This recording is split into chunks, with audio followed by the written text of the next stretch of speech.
In the Suburbs by Simpson. There is no way out. You were born to waste your life. You were born to this middle-class life. As others before you were born to walk in procession to the temple, singing. In the Suburbs is a representative poem of Simpson. Following the footsteps of his literary idol, Simpson developed his career describing the mundane lives of ordinary people. However, his descriptions of the middle class have a sense of gloom and despair. The poem's analysis, meaning, and interpretation. In the Suburbs is only 6 lines long and comprised of just 3 sentences, each a separate statement about the emptiness of suburban life. For instance, he uses the word "you" to describe the meaninglessness of this existence. This is a very straightforward poem and easy poem to understand. It's a small poem with a big topic. Ever since the country was established in 1776, the United States has offered the promise of freedom. Freedom not only to worship one's own God, but freedom to pursue material wealth as well.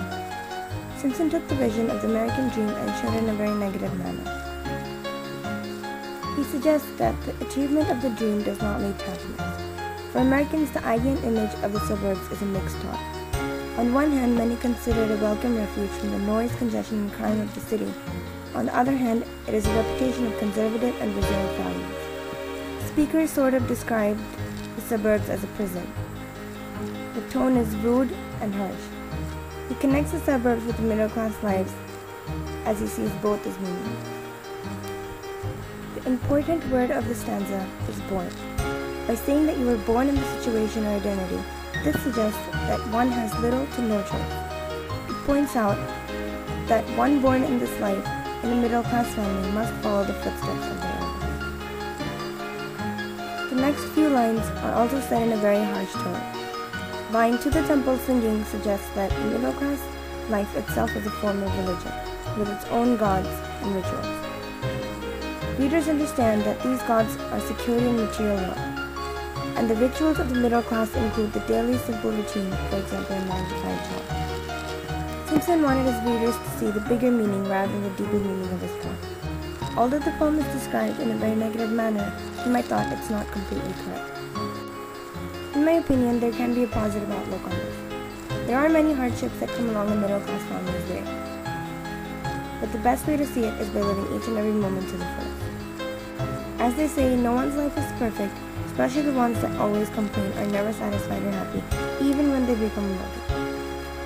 The definition of middle class is not hopelessness or waste. Every successful person who was once a middle class, a simple ordinary person.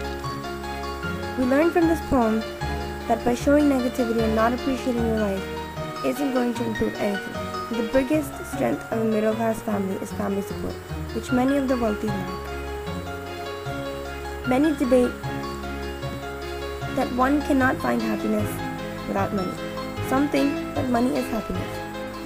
Wealth is a necessity, but in limits, and it's definitely not happiness. Many say that the wealthy don't have any problems. That's not true, and their problems are different. Some think that once they're wealthy, they'll be happy. But once they realize that they don't have someone to call their own, these materialistic things become useless. Money is powerless if you don't have anyone to share it with. Statistically, the wealthy's problems are a set of different problems.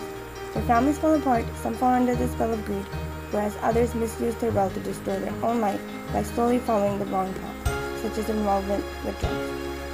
Many might think that wealthy and luxury are bright skies, but they don't see the sorrow behind them. Anything that looks gold isn't really gold. The values that the middle class hold are priceless. In conclusion, you should be happy for no reason like a child. If you are happy for a reason, then you're in trouble, because the reason can be taken away from you.